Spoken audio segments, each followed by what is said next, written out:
Upravna zgrada fabrike Ikarus sagrađen 1938. godine, po planovima arhitekte Franje Jenča, predstavlja fantastičan primer arhitekture Art Decoa, ne samo po spoljašnjosti, nego i po unutrašnjosti. Spolja vidimo karakterističnu arhitekturu, međutim, mnogo značajnija, mnogo karakterističnija arhitektura je u sastavu interijera, gde imate mermerno stepenište, mermerom obložene zidove, gde imate namještaj u stilu Art Decoa. Fabrika Ikarus je ceo jedan kompleks industrijski koji je građen mnogo pre Drugog svjetskog rata i koji svedoči o kvalitetu i dometima naše industrije, pa čak i na polju visoke tehnologije kao što su avioni.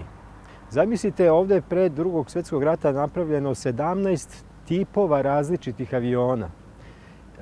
Iz proizvodnih hala ovog kompleksa izašlo je oko 470 aviona. Za vreme Drugog svjetskog rata 1944. godine saveznici, Amerikanci i Britanci su bombardovali Beograd i namjenski su bombardovali kompleks fabrika Ikarusa, ali na našu sreću ova zgrada, upravna zgrada, je ostala sačuvana.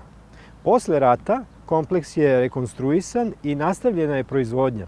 Tu je još napravljeno nekih 9 tipova aviona, 9 modela aviona. Zamislite danas da mi imamo 9 tipova aviona u našoj produkciji koje bismo mi bili sila. Dakle, ova zgrada je svedočanstvo o moći, nekadašnjoj moći industrije Srbije i nekadašnje Jugoslavije. Postoji jedna velika nesrećna okolnost, a to je da arhitektonska struka nikada nije zaštitila ovu zgradu kao kulturno dobro, što je svojevrstan apsurd. Pazite, vi imate niz zgrada, neću vam sad nabrajati, stotinjak i više kulturnih dobara koje nisu formalno zaštićene. Zašto? Zato što tamo neko u tom zavodu nije osetio da je njegova dužnost da štiti i jednostavno su zapostavili sve to. Tako da pravno ovaj objekat nema zaštitu. Mi smo danas ovde pred svršenim činom. Vi čujete, ovde radnici rade, ovde se iseljava, ova zgrada će vrlo brzo biti srušena. Mi ćemo još jednom izgubiti kvalitetno, kulturno dobro. Niz tih konkursa smo imali koji su jednostavno samo trojanski konji da bi se nečiji interes koji je iza svega toga, da bi se on sproveo. Isto je ovde, praktično ista, identična situacija. Imali smo i konkurs, imali smo i mišljenje komisije. Sve je to urađeno i na kraju urađeno onako kako investitor hoće, kako investitor odgovara. Ne kako društvo odgovara, ne kako našoj zajednici. Mi smo sad izgubili objekat koji nikad ne možemo da nadoknadimo. Nikada. To je istorija. Sutra, ko će znati, naša deca neće znati da je Srbija ikada proizvodila avione. Pa ja bih i tog investitora sad ga uslovio da tu napravi muzej. Muzej. To je ono što je logično. Sad, naravno, mi to ne možemo, on će tu prodavati stanove po ne znam kojoj ceni, ovo je ekskluzivna lokacija, ovde je blizina Dunava. Ja znam da ja ne mogu ovo da sad sprečim rušenje, ali imam prava da kažem. Svako od nas ima prava. Smatram da je to glas razuma, da je to glas koji ide u prilog ovom društvu. Zamislite ovakvu zgradu u Ljubljani ili u Zagrebu ili Budimpešti. Tu bi dolazili turisti, fotografisali. Jedinstvena zgrada Art Decoa na Novom Beogradu. Nema druge. Niti će biti. Sutra će investitor prodati tu stanove, ok, još jedna zgrada u okolini, nema parkinga, nema igrališta za decu, sve je ok, Beograd ide dalje.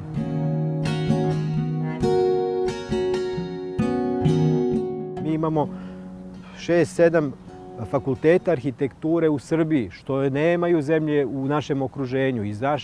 Sa naših fakulteta godišnje izlazi oko 1000 diplomiranih arhitekata.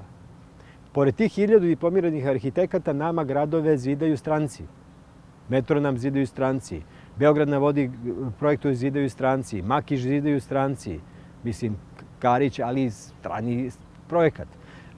Hoću da kažem, naša struka je do te mere urušena, do te mere ugrožena, da jednostavno ljudi su u takvoj situaciji da ćute čak i kad bi trebalo da dignu svoj glas. Imali smo konkurs Makiškog polja.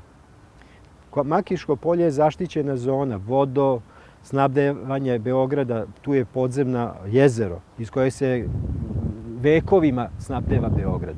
Na tom mestu nije bila dozvoljena gradnja raznim smicalicama, pravnim, urbanističkim i tako dalje. Širena je zona gradnje, ali još uvek je zaštićeno, nije bila dozvoljena gradnja stanova.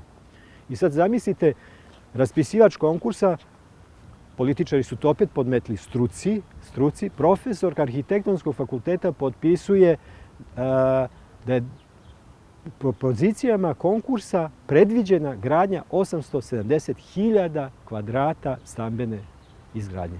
To su neverovatne stvari.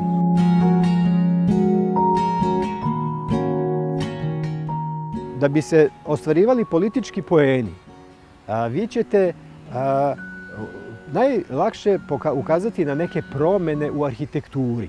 Znači, kad se vidi promjena u arhitekturi, onda se vidi promjena u društvu. Sad, nećete vi pokazivati promjenu u nekoj maloj arhitekturi, nego to je ta grandiozna faraonska arhitektura. To su mostovi, metroji, to su čuda, gradovi na vodi, pod vodom i tako dalje. Da biste došli do metroa, malo to podzemne železnice, pa pođite kroz podzemne prolaze u Beogradu. To je frapantno da niko ne može te podzemne prolaze da okreči, da opere, da očisti. Mi smo imali jednog kandidata koji se hvalio, ja sam 3 mosta napravio, ovaj drugi kaže, ne, ja ću 5 mostova. Nije stvar u mostovima, stvar je srediti ovaj grad da bude pristojan, da bude grad pristojnih ljudi, da deca mogu normalno da hodaju ulicom i tako dalje, da nismo u smeću.